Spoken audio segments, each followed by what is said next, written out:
जय गुरु जी। शुक्राना गुरु जी। अनंतम शुक्राना गुरु जी। संगत जी, आज मैंने एक आंटी का सत्संग सुना और उन्होंने अपने सत्संग में बताया कि उन्हें 15-20 दिनों से ना बच्चे के ऊपर मैसेज आ रहे थे कि बच्चे तेरे बच्चे गलत संगत में है।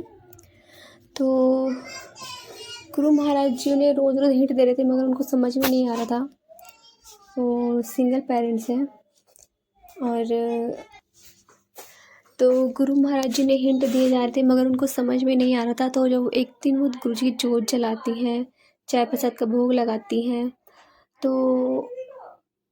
उन्हें गुरु महाराज जी एक मन में थॉट डालते हैं कि मतलब मना करते हैं आज ऑफिस जाने के लिए। एकदम से दिमाग में उनके थॉट आता है कि आज ऑफिस नहीं जाती। तो ये गुरु जी का ही इशारा होता है और वो समझ जाती हैं कि कुछ बात है, जो गुरु महाराज जी मुझे एकदम से भाव मेरे मन में डाला। तो उस दिन वो ऑफिस ना जाके अपनी फ्रेंड के घर रुक जाती हैं और अपने बच्चों से बोलकर जाती हैं कि मैं ऑफिस जा रही हूँ। उनके बच्चे ऑफिस के लिए निकल जाते हैं, कॉलेज के लिए चला जाता है। फिर उसके बाद कुछ देर बाद वो अपनी फ्रेंड के यहाँ पहुँचती हैं, तो वहाँ थोड़ी देर रुकती हैं। उनकी फ्रेंड कहती हैं कि तुम गई नहीं, आज मैं हाफ डे करूँगी, मैं अभी थोड़ी देर में चली जाऊँगी। तो थोड़ा रेस्ट करती हैं और फिर उसके बाद जब घर जाती हैं तो उन्हें अपनी सोसाइटी में पार्किंग में बहुत सारी गाड़ियाँ नज़र आती हैं।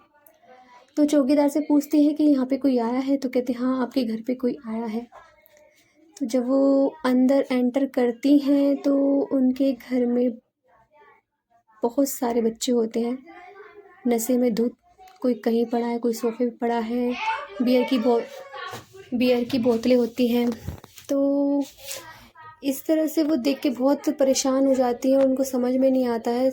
और तो फिर वो चौकीदार उन बच्चों को जैसे से बाहर निकालते हैं, पर वो समझ नहीं पाती क्या करना है क्या नहीं करना। वो गुरुजी से अरदास करती हैं तो एकदम दरवाजे पर रिंग बजती है। तो जब दरवाजे पे नोक होती है तो दरवाज़ा खोलती हैं तो वहाँ सामने एक आदमी खड़ा होता है और वो उनसे कहता है कि क्या आपके यहाँ पे मुझे बर्फ़ मिल सकती है। तो उनको समझ नहीं आता, वो बहुत रोकने की कोशिश करती हैं कि बहाना मारती है कि नहीं है नहीं है, लेकिन वो पता नहीं, या तो गुरुजी की मर्ज़ी होती है, वो अंदर आ जाता है। तो जब देखता है कंडीशन उनके बच्चों की तो कहते हैं कि आप मुझे बर्फ़ दीजिए और अभी मैं थोड़ी देर में आता हूँ, मैं एक डॉक्टर हूँ।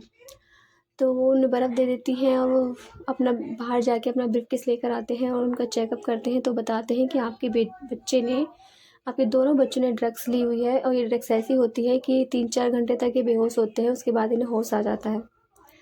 तो वो समझ जाती हैं कि मैं ऑफिस के लिए जब निकलती हूँ ये बच्चे मेरे सामने चले जाते हैं, लेकिन बाद में रिटर्न आ जाते हैं। उसके बाद ये ड्रग्स लेते हैं और मेरे आने से पहले इनको होश आ जाता है। तो डॉक्टर कहते हैं अभी नशे की उसमें है, मैं कुछ नहीं बता सकता आपको। तो वो चले जाते हैं और उसके बाद वो गुरु महाराज जी से अरदास करती हैं कि मेरे हस्बैंड से डिवोर्स हो चुका है और मैं अपने हस्बैंड को खो चुकी हूँ और अपने बच्चों को नहीं खोना चाहती, अब आपके ऊपर है गुरु जी। तो गुरु जी के ऊपर सब छोड़ देती हैं और गुरु महाराज जी उनके बच्चों को ब्लेस करते हैं धीरे धीरे, मतलब ठीक कंडीशन में होते हैं वो। तो गुरु महाराज जी ने उनके बच्चों को ब्लेस किया, उन्हें नशा मुक्ति केंद्र भिजवाते हैं ताकि उनका नशा छूट जाए। और गुरु महाराज जी ने उनकी अरदास को सुना और पूरा किया, तो उसके लिए शुक्राना गुरु महाराज जी। संगत जी, यदि आपको हमारा सत्संग अच्छा लगा तो प्लीज़ हमारे चैनल को लाइक कीजिए, सब्सक्राइब कीजिए, बेल आइकन को प्रेस कर दीजिए। संगत जी, आप भी अपना सत्संग शेयर कर सकते हैं, हमारे व्हाट्सएप नंबर पर लिखकर भेज सकते हैं या रिकॉर्ड कर भेज सकते हैं। आपके सत्संग भी और संगतों के साथ शेयर किए जाएंगे। संगत जी, ये सेवा गुरु महाराज जी ने हमें प्रदान की है, हमसे सेवा करवा रहे हैं, तो प्लीज़ आप इस सेवा का भागीदारी बनिए। आप भी अपने सत्संग हमें रिकॉर्ड कर भेजिए, लिख कर भेजिए। आपके सत्संग भी शेयर किए जाएंगे संगतों के साथ। तो जय गुरु जी, शुक्राना गुरु जी, अनंतम शुक्राना गुरु जी।